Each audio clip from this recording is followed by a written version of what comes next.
Hey everybody, it's Astrology, Love and Relationships. That's my specialty. Today in this video, I want to talk about something that's really important and I think will be valuable going forward in your astrology studies of relationship astrology. I personally have discovered that it is probably the key to not attracting a bad lover, to not having yourself in a bad situation.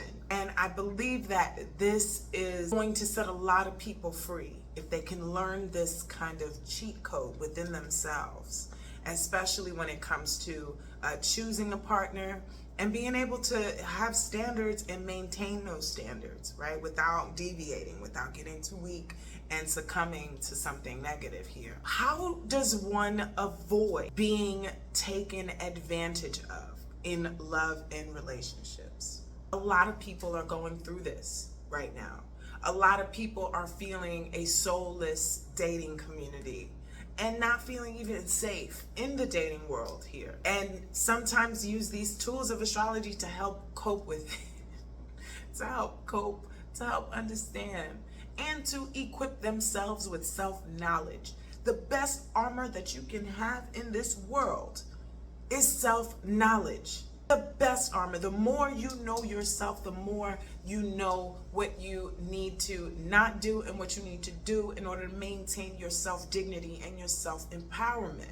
How do we avoid these people? I talked about this in my 12th house video, and I mentioned holes within. Now, I've not mastered all of my holes. I'm sure I still have some. These are the flaws that, as soon as we enter this world, we develop. Some holes are bigger and deeper than others. Some holes, could be patched up real quick with some cement, real good, some joint compounding, you're fine. And some holes just will never be fulfilled, and you have to constantly keep fulfilling it yourself. All holes need to be fulfilled by you. And if these holes are open within us, entities come in. There are things that we can do to open the holes. One thing is crying. I'm not saying everybody be scared of crying though. Y'all don't come for me. I'm not saying be afraid of crying, but where you cry is important. You're in the middle of a bar in a club, everybody drunk and drinking and all this heavy, crazy stuff and fighting is going on, and you sitting there crying over your boyfriend. You have opened up all the holes of yourself in this terrible environment. And then now you ask me, okay, well, Dee, what are holes? What are you talking about, these holes? Holes are dents of trauma. Trauma that we couldn't let go, trauma that still affects us, or weaknesses. Trauma is pretty much that we haven't all coped with fully. Still dealing with the pain of. And I don't expect anybody to totally master it, but I say this is something worth working on, worth being conscious of, worth maintaining the best you absolutely can. The places that have not been fulfilled, are you fulfilled? Where is it in your life that you're not fulfilled? I remember back in 2008, I've read the 48 Laws of Power and the Art of Seduction. The main thing Robert Greene talks about in these books is, where is someone not fulfilled? That's the art of seduction. Where are you not fulfilled in your life? And I will come and fulfill that need for you and be your God. Because God dwells within. And when you are not with God and you're not with yourself, working on these things, that person will replace that energy. We're not spending time with ourselves, we're with another person and we're focused on their energy. What are they doing? Do they like me? You are not with God anymore. They've become your God. Because what you should be worrying about is how much time you're spending with yourself. Are you happy? Are you paying attention to yourself? Do you know seducers look for your wounds, things said or done to you that still hurt and that you can't help but keep carrying around? Moreover, if they can't find your wound, they'll create it themselves. Task as a seducer is to create a wound in your victim, aiming at their soft spot, the chink in their self-esteem. If they are stuck in a rut, make them feel it more deeply and innocently, bringing it up and talking about it. What you want is an insecurity you can expand a little, an anxiety that can best be relieved by involvement with another person, namely you. They must feel the wound before they fall in love. So yeah, when someone is trying to seduce you, they may be purposely poking the thing about you that hurts the most so that they can paradoxically be the only person you think can fix it. That's what I mean by the empty holes. Your needs unmet and unfulfilled create situationships.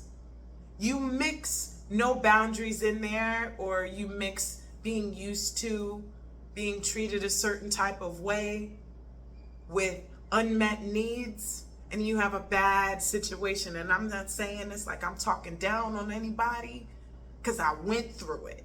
That's why I'm saying this. That's how I can have this message and have the passion to come with it. Usually everything that we are so attracted to about a person is a hole that we have not fulfilled within us. You love that person's body so much that you put them on a pedestal. You probably need to work out and work on your own body and figure out how you can have a body like that. Why? So that hole can be fulfilled. What you love about somebody is how they manage their money, how they manage to be rich. Then now you know your problem. You need to work on your finances, because they're going to become your God. They're going to become someone that you put up on a pedestal if you don't know your needs, because someone else will fulfill them, and someone else with bad intentions. Now, if you have good intentions and you work to fulfill the needs of another person as they're working to fulfill the needs of you, then that's a beautiful thing right there. That's what I call a really good, healthy relationship, right? When we're both conscious of what we need and we're both working to help each other fulfill these needs.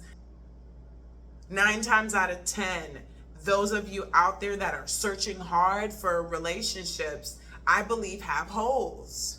I've been one of them people, I gotta be in a relationship so bad, it's gonna be the greatest thing in the world if I'm in a relationship. No, you're frustrated about some things, you're hurt about some things. Another issue that I notice, the statement of we need people. I need you, right? I need people in my life. I need friends.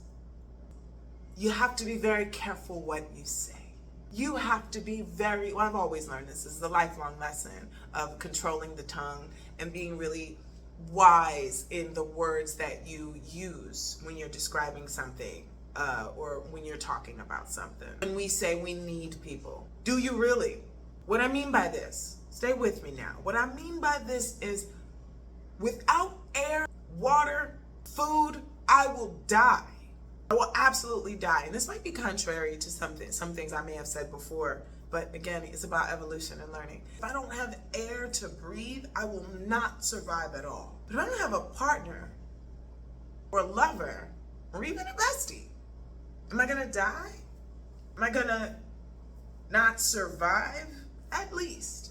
I'm sure there's definitely mental health issues. There's a deterioration, being alone for some period of time, your lifespan shortens. The obvious, okay? So you do need people to a certain extent, but should we say that? Shouldn't we say that people are important? People are helpful in our lives. It's very important to have good relationships in your lives. But, my personal opinion, you better not need nobody. Personal sovereignty. I haven't heard this on the internet. Personal sovereignty.